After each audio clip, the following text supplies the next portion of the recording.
Good afternoon. Here is the news at 4. First, the highlight.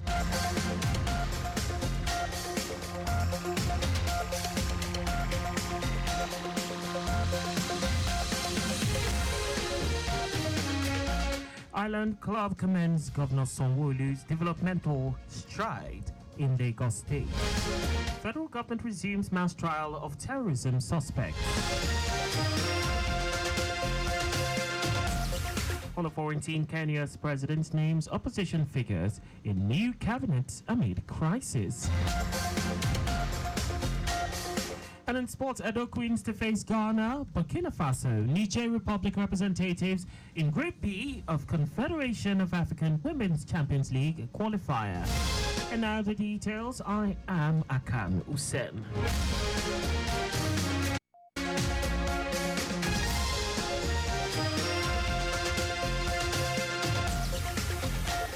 Governor Babajide Sanwo-Olu has been commended for the developmental strides of his administration in Lagos State through the Themes Plus agenda.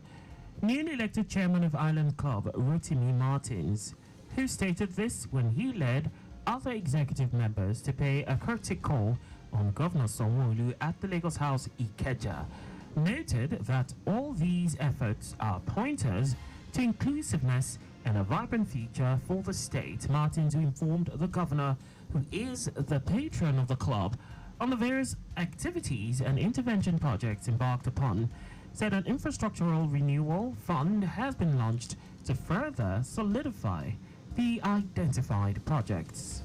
Deepest appreciation to Mr. Governor for the remarkable work you and your team are doing in Lagos State. The implementation of the Team Plus agenda is transforming the lives of Lagosians, fostering development and creating a brighter future for all.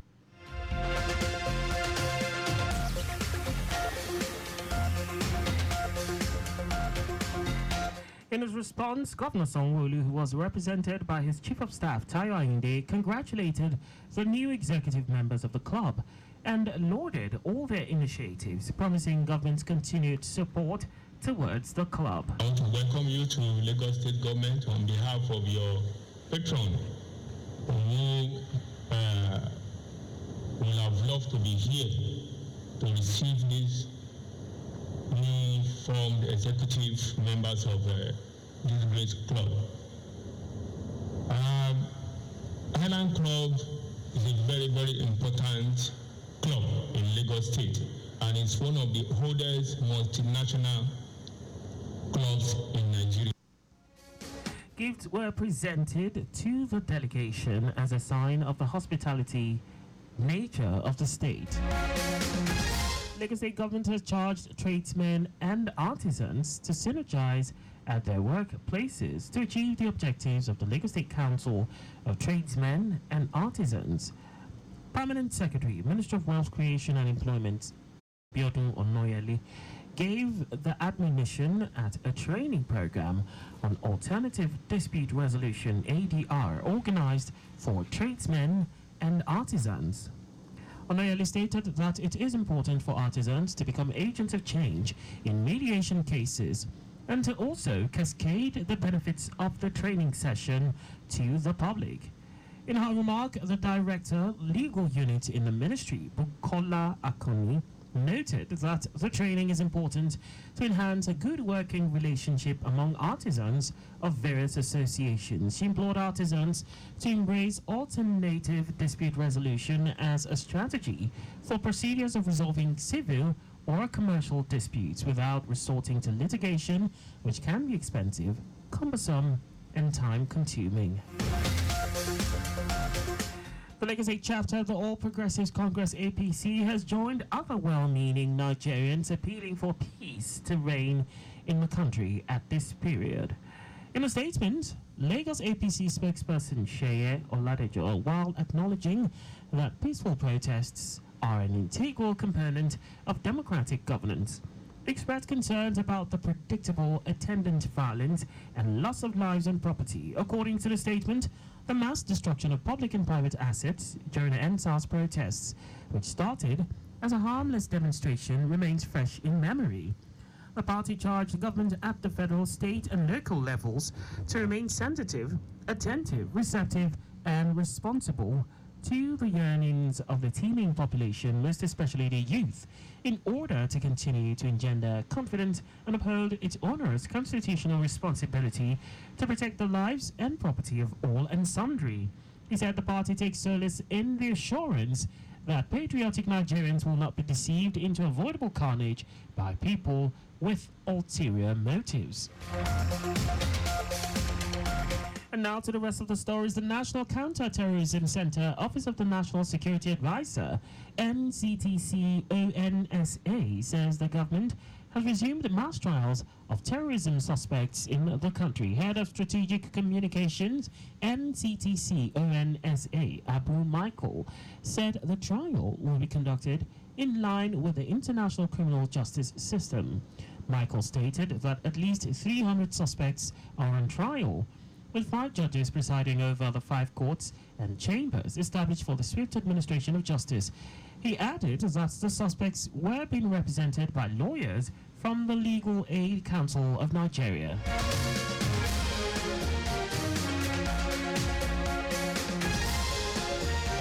The federal government has announced that it is deploying reinforced concrete technology on the long-delayed East-West Road, which spans the south-south region of Nigeria. This move comes after threats of protests from the movement for the survival of the Ogoni people and former agitators in the Niger Delta over the uncompleted access of the road.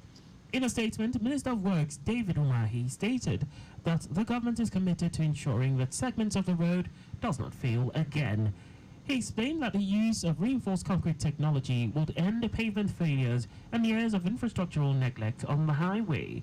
Umahi also called for patience from road users, stating that the project is expected to be completed by December. The National Insurance Commission, NICOM, has called for collaborative efforts to reposition the insurance profession and rebrand the industry for better understanding of its narrative. The Commissioner for Insurance and Chief Executive Officer of NICOM, Olusegun Omoshe, who made the call at the investiture of the 52nd President of the Chartered Insurance Institute of Nigeria, CIIN, in Lagos, said this is due to the emerging developments at the global and national levels.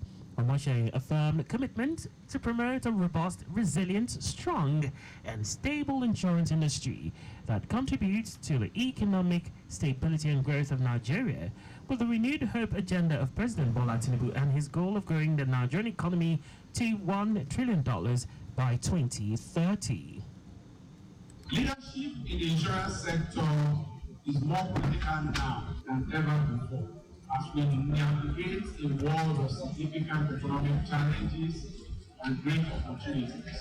Hence, the insurance industry must continue to evolve and adapt to meet the changing dynamics of our society.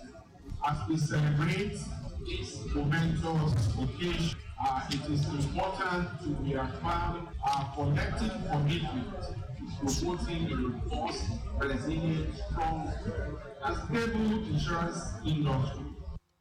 The Commissioner congratulated the new CIIN President, Yetunde Ilori, and assured her of continued support in order to explore additional mechanisms of enhancing the existing relationship and facilitating improved perception, transparency, and public confidence in the insurance industry. In her acceptance speech, Ilori said there was an urgent need for the industry to come out better from the economic crisis. No one can deny that Nigeria as a whole and our economy is going through crisis. But the challenge that you and I have as insurance professionals is to make up our minds that we will come out of this crisis counting our gains for the pains that we have experienced. I cannot do it alone, but we can do it together. She called on all stakeholders to collaborate in the development of the sector.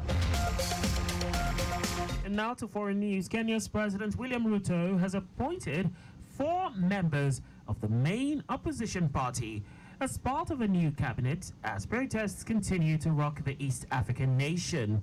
Ruto, who announced the nominees in an address to the nation gave 4 posts to the opposition, including the powerful finance and energy ministries. The opposition figures appointed to the new cabinet are allies of political veteran Raila Odinga, whom Ruto defeated in elections in 2022. The president had promised to appoint a new broad-based cabinet in response to continued nationwide protests that have threatened his hold on power. The announcement comes 2 weeks after Ruto scrapped the previous cabinet as the protests prompted by planned tax hikes swelled. The nominations must be approved by Parliament, both chambers of which are controlled with a slim majority by allies of Ruto. And now sports. Nigerian champions Edo Queens will face Hasaka's Ladies of Ghana, Burkina Faso's Omnisport Etincelle, and Niger's AS Garde Nationale in the CAF Women's Champions League qualifier. The draw ceremony for the competition took place at the CAF headquarters in Cairo, Egypt today. Edo Queens will be making a maiden appearance in the competition as Moses Aduku's side won the Nigerian title in May. The competition will take place between August 10 and 23 in Abidjan, Côte d'Ivoire at the Stade Félix Houphouët-Boigny and Champoux Stadium. The winner will represent the zone in the CAF Women's Champions League. And that's all for the news at 4. Just before we go, maintain adequate distance from the vehicle ahead of you to avoid collision. You can follow us on like all our various social media platforms on X, Traffic Radio 961. Facebook, Lagos Traffic Radio 96.1 FM. Instagram, Lagos Traffic Radio 961. Subscribe and watch our news and programs live on YouTube and Traffic Radio 961. You can also visit our website on www.trafficradio961.ng. Did you know that the Sanwo-Olu administration generated 12,350 jobs and empowered 17,469 direct and indirect beneficiaries through the Lagos State Agro-Processing Productivity Enhancement and Livelihood Improvement Support Appeals? You can get more details on the Lagos State Government's website. To end the news, here are the highlights of the major stories.